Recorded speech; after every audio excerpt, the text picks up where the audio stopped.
The crystalline halls of the Zephyrian War Academy echoed with the rhythmic clacking of chitinous feet as Commander Vexithara made her way to the central briefing chamber.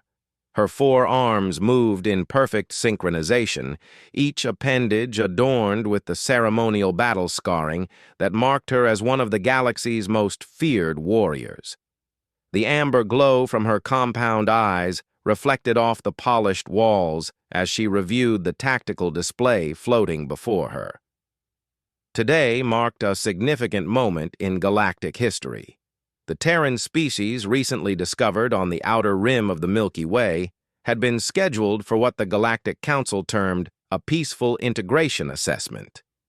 In reality, it was a standard procedure where primitive species were given a demonstration of superior military might before being absorbed into the greater galactic community as a client race. Vexithara had overseen 47 such demonstrations in her career. Each followed the same predictable pattern. The newly discovered species would send their best warriors, usually primitive beings wielding chemical projectile weapons or crude energy devices.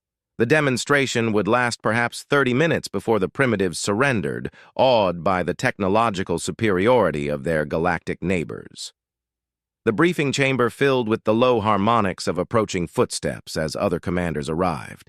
General Korthnax, a massive draconian whose scales shifted color with his emotional state, settled his bulk onto a reinforced platform.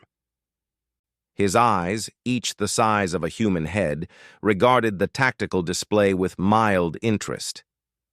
"Another integration day," he rumbled, his voice carrying the authority of someone who had personally conquered 17 star systems.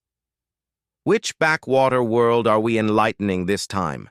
Vexithara manipulated the holographic display with precise movements of her secondary arms. "A small blue planet in what they call the Sol system. The inhabitants refer to themselves as humans, standard carbon-based life forms, though our scouts report some interesting biological variations." The display shifted to show detailed scans of Earth. Green and blue swirled across the planetary surface, interrupted by brown land masses. Cities dotted the continents like glowing nerve clusters, connected by intricate transportation networks that suggested a moderately advanced civilization. "Interesting," mused Admiral Zlakthar, whose gaseous form shifted within his environmental suit. "They appear to have developed spaceflight, though their vessels are remarkably primitive.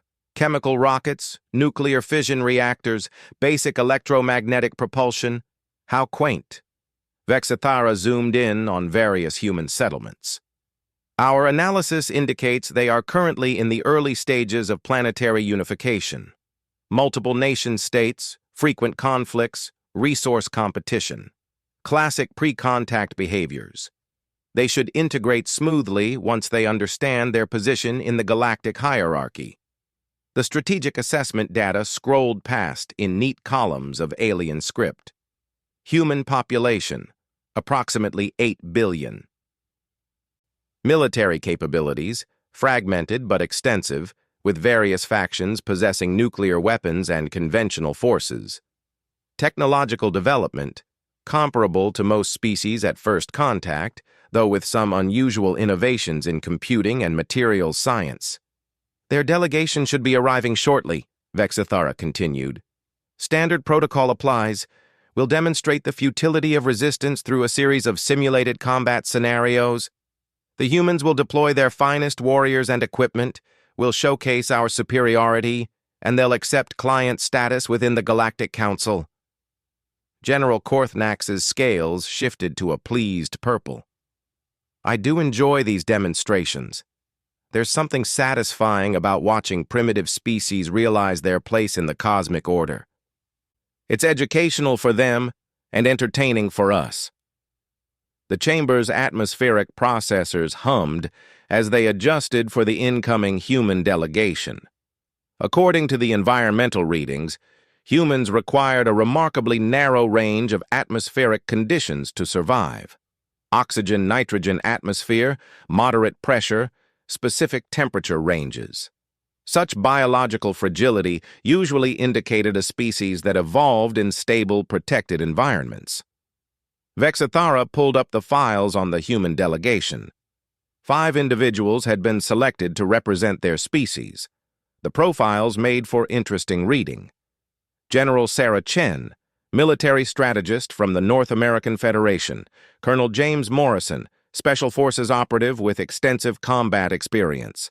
Dr. Elena Vasquez, engineer specializing in defensive systems.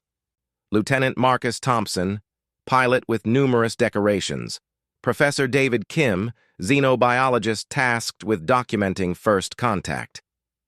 "They've sent soldiers and scientists," Admiral Zalakthar observed. "How predictably primitive.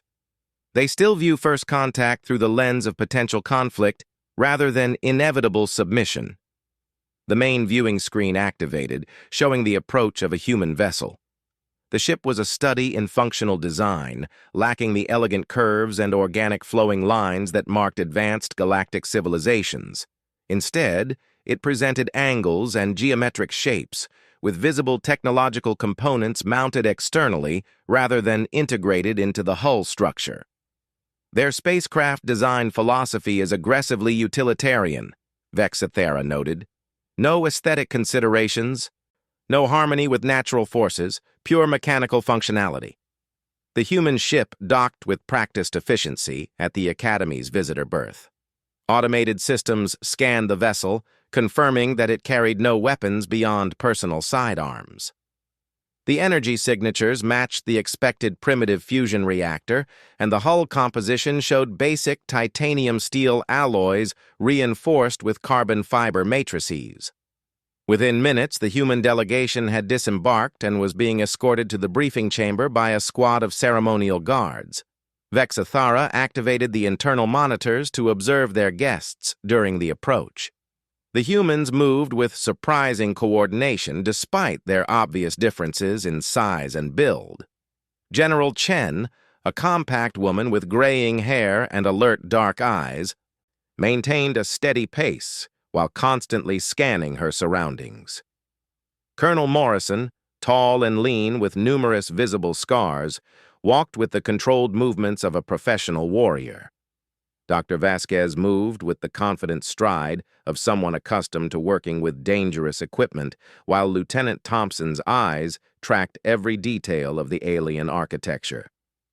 Professor Kim took notes on a primitive electronic device while stealing glances at their alien escorts. "They're studying us as much as we're studying them," General Korthnax observed with amusement. "How refreshingly naive." The delegation entered the briefing chamber with formal military precision. General Chen stepped forward and offered what appeared to be a ritualistic gesture, extending her right hand toward Vexithara. "Commander, I'm General Sarah Chen, representing the United Earth Defense Coalition. We appreciate this opportunity for peaceful contact between our species." Vexithara studied the extended appendage before carefully grasping it with one of her secondary hands. The human grip was firm, warm, and surprisingly strong for such a small being. "Welcome to the HFY War Academy, General Chen. I am Commander Vexithara. We trust this demonstration will prove educational." The human delegation arranged themselves in what appeared to be a defensive formation, though they maintained relaxed postures. Vexithara activated the tactical displays, showing the prepared combat scenarios. "As is traditional with newly contacted species, we will conduct a series of simulated combat exercises. This will allow you to understand the military capabilities available within the Galactic Council and help determine the most appropriate role for humanity in our community." General Chen's expression remained neutral, though Vexithara's enhanced sensors detected slight increases in the human's heart rate and adrenaline levels. "We understand this is standard procedure, Commander. Our people have prepared for various scenarios." The first simulation materialized in the chamber's holographic systems. A standard urban combat environment appeared, complete with destructible buildings, civilian populations, and strategic objectives. The scenario was designed to showcase advanced tactical capabilities while demonstrating the futility of primitive resistance. You may deploy up to 50 of your finest warriors, Vexathara explained. Our forces will be limited to a single squad of standard infantry. The objective is control of the urban center within 1 hour standard time. Colonel Morrison stepped forward. Rules of engagement? Standard combat protocols. Simulated casualties will be recorded, but actual injury is prevented by the safety systems. Your forces may utilize any equipment available to your current military capabilities. The humans exchanged glances before General Chen nodded. We accept the parameters. What followed challenged every assumption the galactic observers had made about primitive species. Instead of the expected chaotic charge or crude defensive positions, the human forces materialized in the simulation with startling organization. 50 soldiers appeared throughout the urban environment in carefully coordinated positions. They carried weapons that the galactic database classified as primitive chemical projectile systems, but their deployment patterns showed sophisticated understanding of urban warfare. The Zephyrian squad, equipped with standard plasma rifles and personal energy shields, advanced into the urban zone with confident efficiency. Their sensors showed human positions scattered throughout the area, exactly as expected from an inferior force attempting to compensate for technological disadvantages through numbers. The first engagement occurred when the Zephyrian Point Scout encountered a human patrol. The alien warrior raised his energy weapon, confident in his superior equipment and training. The plasma bolt discharged toward the human position, where it struck nothing but empty air. The humans had moved, not retreated, not scattered, but executed a coordinated tactical maneuver that placed them in advantageous firing positions while the Zephyrian was focused on their previous location. Chemical projectiles struck the alien warrior's energy shield from 3 different angles simultaneously, overwhelming the defensive system through concentrated fire rather than superior technology. Vexathara's compound eyes widened as she observed the tactical display. The humans weren't fighting like primitives. They moved like veterans, coordinating their actions with a level of sophistication that suggested extensive combat experience. The Zephyrian squad regrouped and advanced more cautiously, but the humans adapted their tactics accordingly. They used the urban environment with remarkable creativity, turning civilian structures into killing fields and utilizing primitive explosive devices with devastating effectiveness. "How are they anticipating our movements?" General Korthnax demanded, his scales shifting to an agitated orange. "Their technology is inferior, but their tactical responses are far beyond expected parameters." Professor Kim, who had remained silent during the initial exchange, spoke up. "Commander, may I ask about your previous integration assessments? How many of the contacted species had extensive experience with large-scale warfare?" Vexathara paused the simulation. "Most species develop beyond the need for military conflict before achieving spaceflight. Why do you ask? Humanity has been engaged in almost continuous warfare for our entire recorded history. We've had thousands of years to develop tactical and strategic thinking.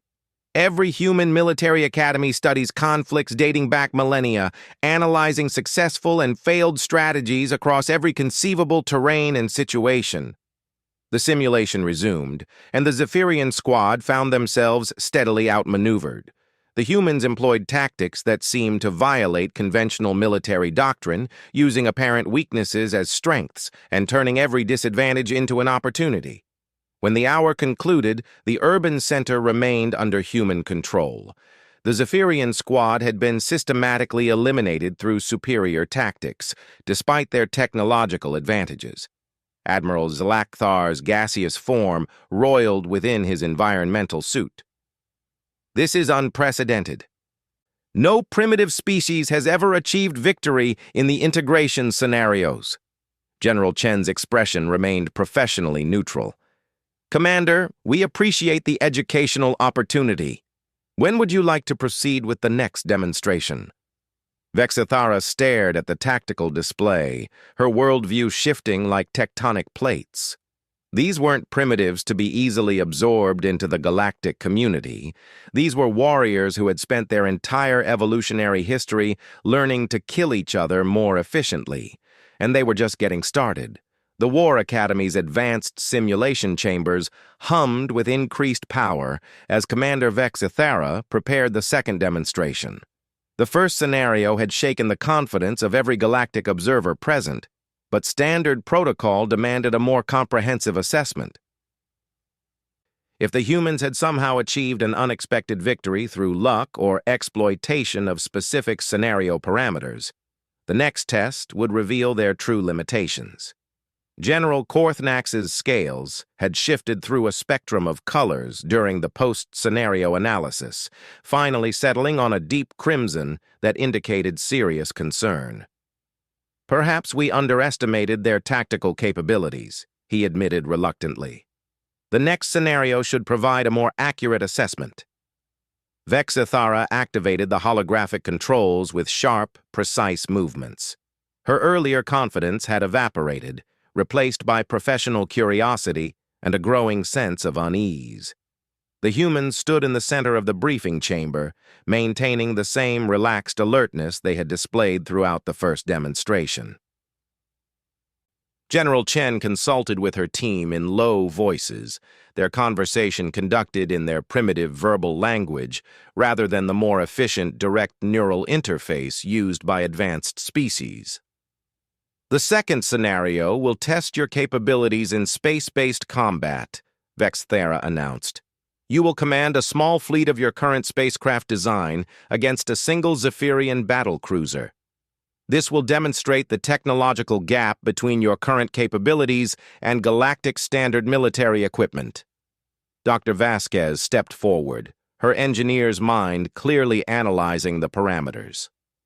What are the specific limitations on our fleet composition and the victory conditions?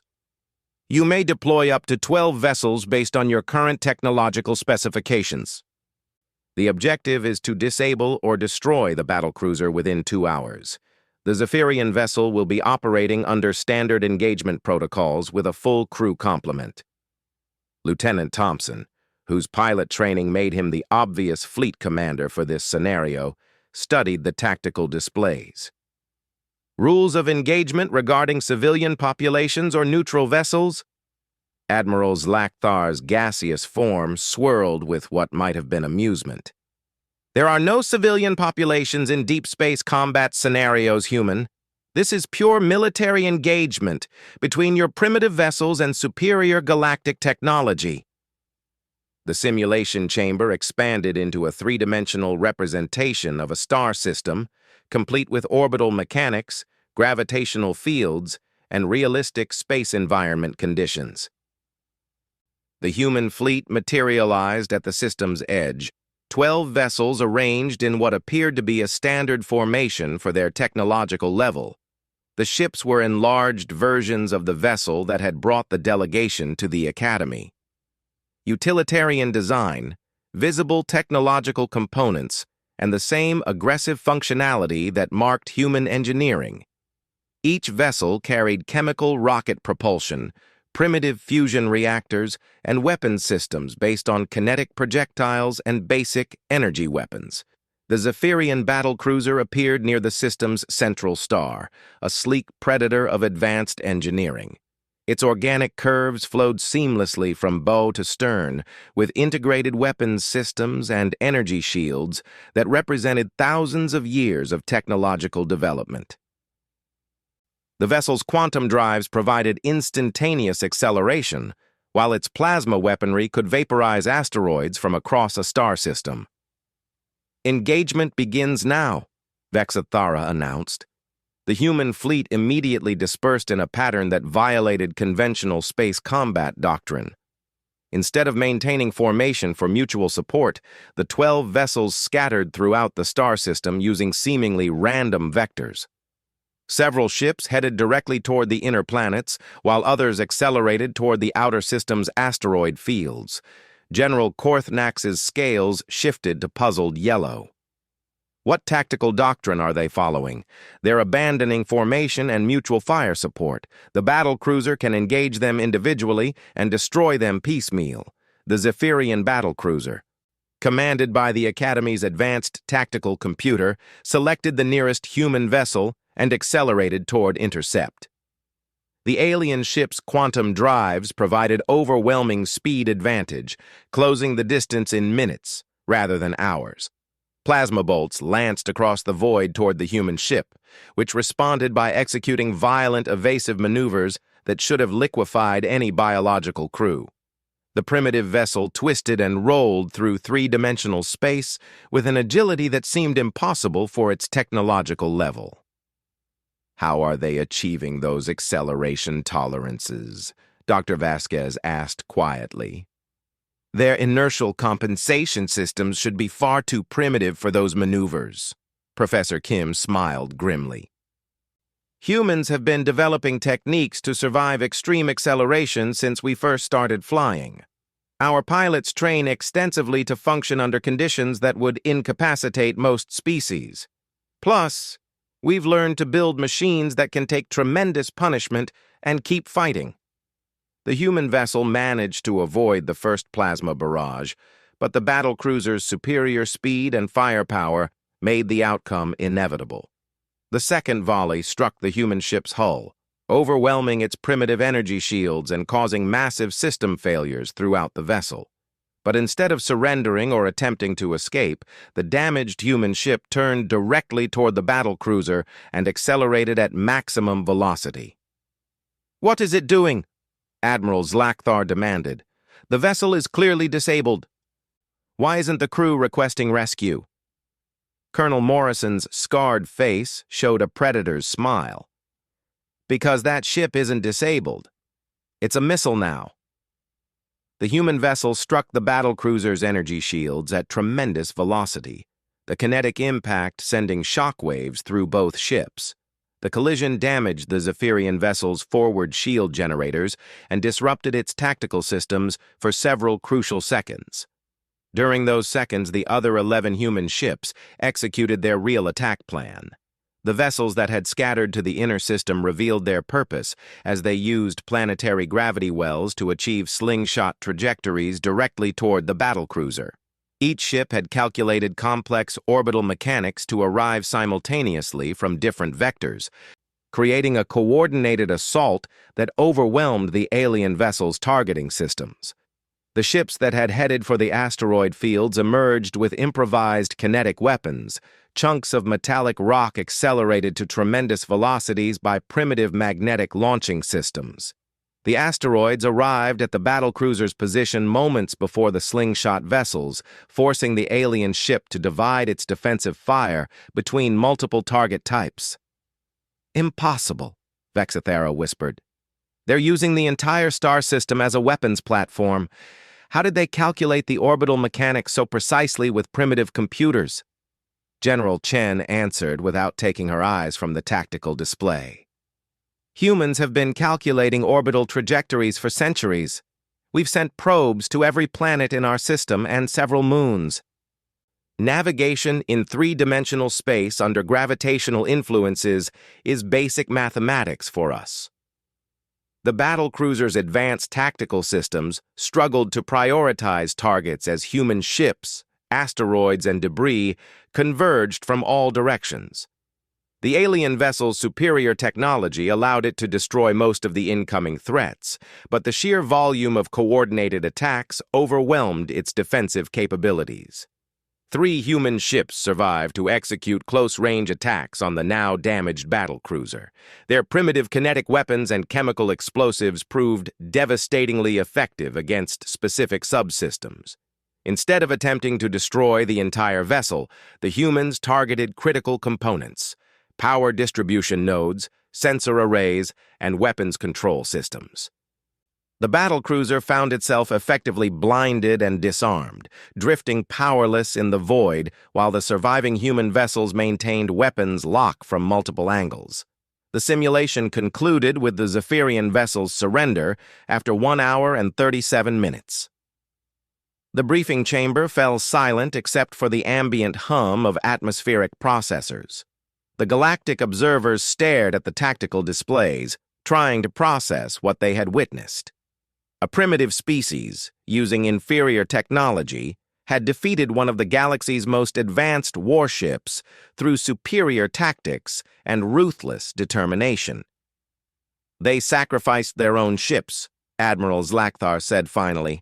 "Multiple vessels were destroyed or severely damaged in the attack." "What kind of species accepts such casualties for military objectives?" Lieutenant Thompson answered with quiet intensity. "Every human military teaches the same principle. Mission first, people always. But sometimes mission completion requires sacrifice. Our crews volunteered for those assignments knowing the risks." Vexathera manipulated the holographic controls with trembling appendages. "There is one final demonstration. Ground assault against a fortified position. This scenario will test your species' ability to coordinate large-scale operations against prepared defenses." The simulation chamber reconfigured once again, creating a planetary surface environment. Rolling hills covered in vegetation led toward a massive fortress complex, complete with energy barriers, automated defense systems, and elevated firing positions. The stronghold represented the pinnacle of galactic defensive engineering, designed to withstand assault by technologically advanced forces. "You may deploy up to 500 personnel with appropriate equipment," Vexathara explained. "The objective is to breach the fortress and secure the central command structure within 4 hours. The defenders will consist of 200 Zephyrian elite warriors with full defensive support systems." General Chen studied the fortress through the tactical displays, her expression revealing nothing of her thoughts. The massive structure dominated the landscape, its towering walls bristling with energy weapons and sensor arrays. Multiple defensive perimeters created overlapping fields of fire, while underground tunnels allowed rapid repositioning of defenders. "Any restrictions on our equipment or tactics?" Colonel Morrison asked. "You may utilize any weapons or strategies available to your current technological level. Chemical explosives, kinetic weapons, and basic energy systems are permitted." The human delegation conferred briefly before General Chen nodded acceptance. "We understand the parameters." 500 human soldiers materialized across the landscape in positions that initially appeared random. Like the previous scenarios, the humans seemed to be violating basic military doctrine by spreading their forces across a wide area rather than concentrating for a focused assault. The Zephyrian defenders, positioned throughout the fortress complex, activated their energy shields and powered up defensive systems. Automated plasma cannons tracked potential approach routes, while sensor arrays provided complete battlefield awareness. The alien warriors carried weapons that could penetrate most known armor systems and possessed personal energy shields capable of deflecting primitive projectile attacks. The human assault began with a massive artillery barrage from positions concealed throughout the surrounding terrain. Chemical explosives and kinetic projectiles rained down on the fortress in carefully coordinated waves, each strike designed to overwhelm specific defensive systems rather than cause general destruction. "Crude but effective," General Korthnax observed, "though their bombardment will be insufficient to breach the energy barriers." The artillery barrage ceased as suddenly as it had begun, and for a moment the battlefield fell silent. Then, the real attack commenced. Human soldiers emerged from concealed positions throughout the landscape, moving in coordinated groups toward the fortress from dozens of different directions simultaneously. They carried equipment that appeared primitive by galactic standards, but their tactical movements showed the same sophisticated planning that had marked the previous demonstrations. Instead of charging directly at the fortress walls, the humans executed a complex series of feints and diversions. Small groups drew defensive fire while larger formations moved through dead zones in the sensor coverage. Teams of soldiers carried portable devices that generated electromagnetic interference, disrupting the automated defense systems and forcing the Zephyrian defenders to rely on manual targeting.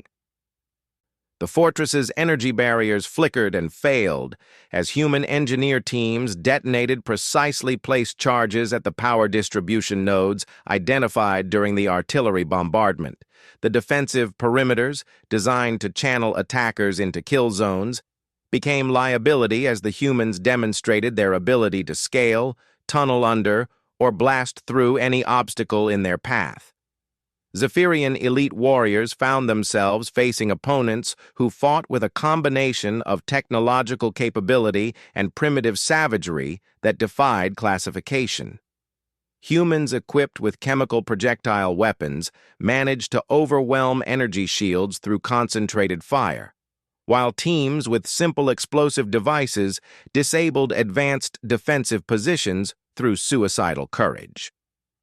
The human assault reached the fortress walls in multiple locations simultaneously, with soldiers using improvised climbing equipment and portable explosives to breach supposedly impregnable defenses. Inside the complex, close-quarters combat revealed the true nature of human warfare. The galactic observers watched in stunned silence as human soldiers demonstrated fighting techniques that combined modern tactical awareness with aggressive physical combat. Humans who had exhausted their ammunition continued fighting with bladed weapons and their bare hands, showing a level of personal violence that shocked species accustomed to clean, technological warfare. The fortress fell in 2 hours and 53 minutes. General Chen stood in the briefing chamber, surrounded by the wreckage of every assumption the galactic community had held about primitive species. Her expression remained professional, but Vexithara detected satisfaction in the human's posture. "Commander," General Chen said quietly, "when would you like to discuss the terms of Earth's integration into the Galactic Council?" Vexithara's compound eyes reflected the tactical displays, still showing the smoking ruins of the impregnable fortress. "I believe," she said slowly, "that conversation will require a significant revision of our standard protocols." The emergency council session convened in the highest chamber of the Galactic Senate, its crystalline walls pulsing with the nervous energy of species who had never before questioned their place in the cosmic hierarchy. Representatives from 47 different civilizations filled the amphitheater, their various forms of communication creating a symphony of clicks, harmonics, and electromagnetic pulses that the universal translators struggled to process simultaneously. High Chancellor Keth Maran, whose ancient form had overseen galactic affairs for over 3 centuries, called the assembly to order with a gesture of his primary manipulator appendages. His species, the ethereals, had achieved transcendence of physical form millennia ago, existing as beings of pure energy contained within elaborate mechanical bodies. When an ethereal called an emergency session, the galaxy listened. "Fellow members of the Council," his voice resonated through quantum harmonics rather than crude acoustic waves, "we gather to address the unprecedented situation arising from first contact with the species known as humans. Commander Vexithara will present her assessment." Vexithara approached the central platform, her forearms trembling slightly as she activated the holographic displays. The events at the War Academy had shattered not just her professional confidence, but her fundamental understanding of how the universe operated. The tactical recordings played in perfect detail, showing impossible victory after impossible victory achieved by a supposedly primitive species. "Honored council members," she began, "the integration assessment of the human species has produced results that require immediate strategic revision of our contact protocols. In 3 separate military scenarios designed to demonstrate galactic superiority, human forces achieved total victory despite significant technological disadvantages." Murmurs of disbelief rippled through the assembled representatives. Ambassador Threxnall of the Hegemony Coalition, his massive bulk supported by gravitic compensators, spoke first. Commander, surely these results represent equipment malfunction or scenario miscalibration. No species achieves spaceflight without evolving beyond primitive military thinking. The holographic displays showed the urban combat scenario in devastating detail. Human soldiers moved through the simulated environment with deadly precision, their chemical projectile weapons somehow overcoming energy shields and advanced armor through concentrated tactical application. Every movement showed purpose, every action supported a greater strategic goal. Our analysis confirms all equipment functioned within normal parameters, Vex Thera replied. The humans achieved victory through superior tactical doctrine and an apparent willingness to accept casualties that would be unacceptable to any civilized species. Council Representative Zithara, speaking for the Collective Mind Network, projected her thoughts directly into the chamber's neural interface system. Define willingness to accept casualties, Commander. The space combat scenario began playing, showing 12 primitive human vessels scattering across an entire star system before converging in a coordinated assault that sacrificed multiple ships to achieve tactical advantage. The galactic observers watched in silence as human crews deliberately flew damaged vessels into enemy positions, converting their spacecraft into kinetic weapons. Human military doctrine appears to prioritize mission completion over individual survival, Vex Thera explained. They demonstrate a level of personal sacrifice that suggests either extremely sophisticated motivational conditioning or fundamental psychological differences from known galactic species. High Chancellor Kethmaron's energy form flickered with what might have been concern. Show us their ground assault capabilities. The fortress scenario materialized in the chamber's holographic systems, and the assembled representatives witnessed 500 humans systematically dismantling defenses that had never been breached in 10,000 years of galactic warfare. The humans fought with a combination of technological competence and primitive savagery that challenged every assumption about the relationship between advancement and violence. "They tunnel," whispered Ambassador Kraloth of the pacified territories. "They actually tunnel under energy barriers like primitive burrowing creatures, but with sophisticated planning and coordination. And they scale walls," added Representative Fluxandra, "using simple mechanical devices and physical strength to overcome barriers designed to stop advanced assault vehicles." The most disturbing scenes showed human soldiers continuing to fight after being wounded, using improvised weapons when their equipment failed, and demonstrating close combat techniques that involved direct physical contact with enemies. Species accustomed to warfare, conducted at safe distances through technological intermediaries, found themselves watching beings who seemed genuinely comfortable with personal violence. Council member Vorthagnan, whose species had achieved peace through mandatory emotional dampening, requested clarification. "Commander, our psychological analysis suggests these humans experience something called adrenaline response during combat situations. Please explain this biological function." Dr. Vasquez, who had been observing the proceedings from the visitors' gallery, was granted permission to address the council. She approached the central platform with the same confident stride she had maintained throughout the demonstrations. "Honored council members," she began, "adrenaline is a biochemical response that enhances human physical and mental performance during stressful situations. When threatened, our bodies automatically increase strength, speed, pain tolerance, and cognitive processing. We literally become more capable of fighting when fighting becomes necessary." The revelation sent shockwaves through the assembly. Ambassador Threxnall's translator unit struggled to process his species' expression of horror. "You mean your combat effectiveness increases under stress?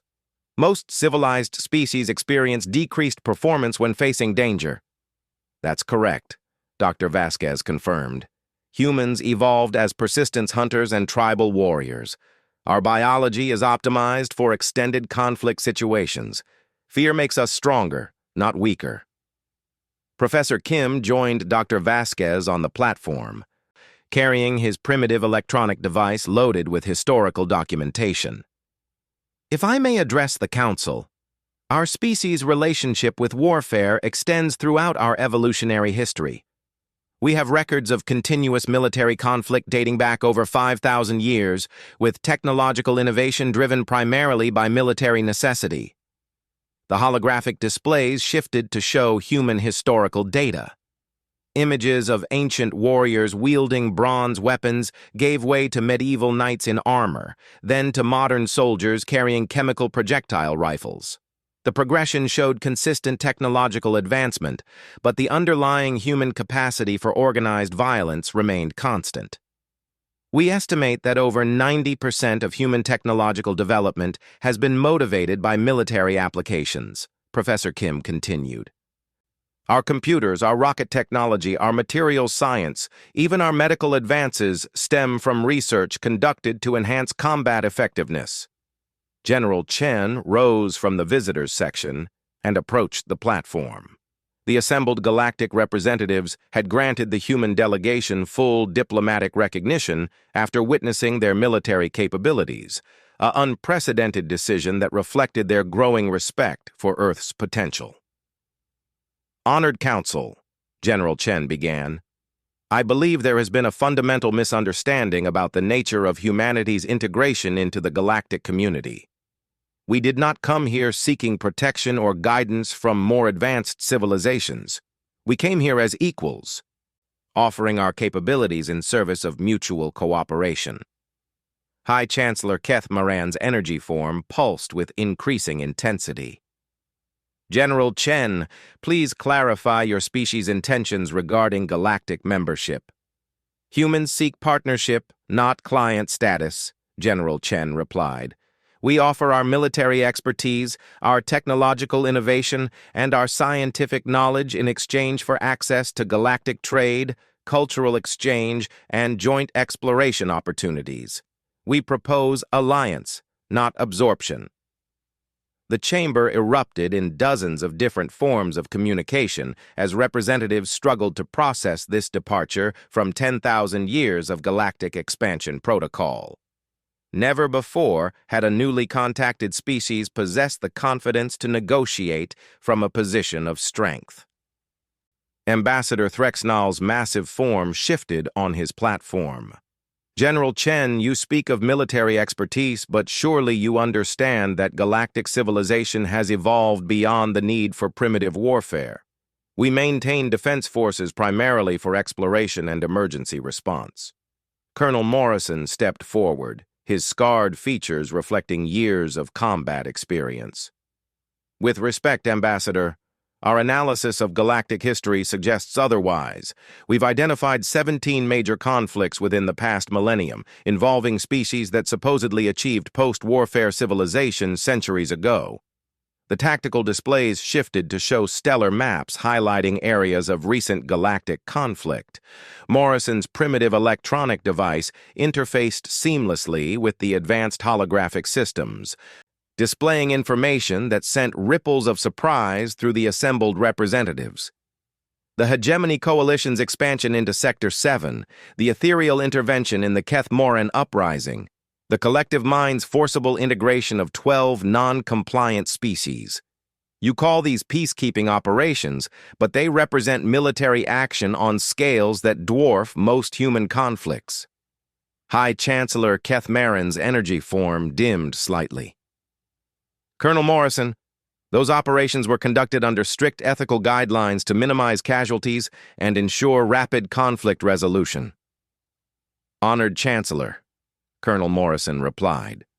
Human military doctrine encompasses ethical guidelines as well, but our approach emphasizes decisive action over prolonged, low-intensity operations. We've found that overwhelming force applied with surgical precision often results in fewer total casualties than extended humane interventions. The chamber fell silent as the implications became clear. The humans weren't proposing to abandon warfare. They were suggesting they could conduct it more efficiently than species with thousands of years more technological development. Lieutenant Thompson joined the growing human presence on the central platform. If I may demonstrate our approach to conflict resolution through a hypothetical scenario? The holographic systems activated at his touch, creating a three-dimensional representation of a typical galactic peacekeeping operation. The scenario showed a rebellious colony world surrounded by a blockade of advanced vessels, with negotiations dragging on for months while civilian populations suffered under economic restrictions. Standard galactic doctrine, Thompson explained, emphasizes gradual pressure and extended diplomatic negotiation to achieve compliance with minimal direct conflict. The blockade eventually succeeds, but requires significant resources over extended time frames. The scenario shifted to show human tactical doctrine applied to the same situation.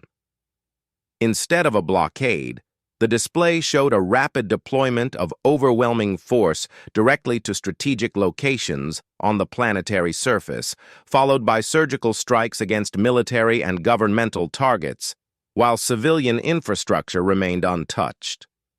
Human approach, Thompson continued, achieves the same strategic objectives in days rather than months, with significantly reduced civilian suffering and resource expenditure.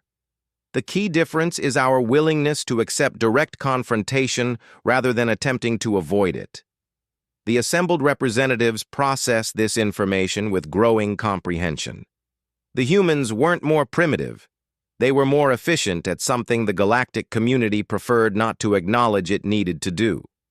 Council member Zith Ara projected another thought into the neural interface. These humans appear to have mastered the application of violence as a precise tool rather than a regrettable necessity. General Chen nodded. Our species learned early that conflict is inevitable, so we focused on conducting it as effectively as possible. We developed the capability to wage war not because we love violence, but because we understood that superior capability often prevents the need to actually use it. High Chancellor Keth Moran's energy form stabilized as he reached a decision that would reshape galactic civilization. General Chen, on behalf of the Galactic Council, I formally recognize Earth as a sovereign member species with full voting rights and territorial autonomy. Furthermore, I propose the establishment of a joint military command structure with human tactical advisors providing strategic consultation for galactic security operations. The vote was unanimous, though several representatives required extensive internal debate before confirming their positions. The galaxy had gained its first warrior species, and the humans had achieved something no previous civilization had managed: integration as equals rather than subjects. As the council session concluded, Vexathara approached General Chen privately. "General, may I ask you a personal question?" "Of course, Commander." "How do your people maintain psychological stability while remaining capable of such efficient violence?" General Chen considered the question carefully. "Commander, humans learned long ago that the capacity for violence and the wisdom to avoid using it unnecessarily are not contradictory traits. We study warfare extensively not because we seek conflict, but because understanding how to fight effectively often prevents the need to actually do so." She gestured toward the viewing ports showing Earth's distant solar system. "Our planet taught us that peace is not the absence of conflict, but the presence of justice backed by strength. We're prepared to fight for what we believe in, which means most of the time we don't have to." Vexathara's compound eyes reflected newfound respect. "And now you offer that strength in service of galactic peace." "We offer partnership," General Chen corrected gently.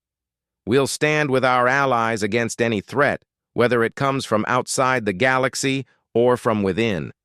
But we'll do it as equals, not as subjects or masters." The human delegation departed the following day, but their impact on galactic civilization had only just begun. Within months, human military advisors were stationed throughout Galactic Council territory, their tactical expertise proving invaluable in resolving conflicts that had persisted for decades. The galaxy had discovered that sometimes the most advanced approach to peace was to be very, very good at war, and humanity, it turned out, was very good indeed. The stars themselves seemed brighter as Earth took its place among the galactic community, not as another client species to be protected and guided, but as the guardians others would turn to when protection and guidance weren't enough. Humanity had proven unstoppable not through superior technology or advanced evolution, but through the simple recognition that some things are worth fighting for, and the commitment to fight for them better than anyone else could.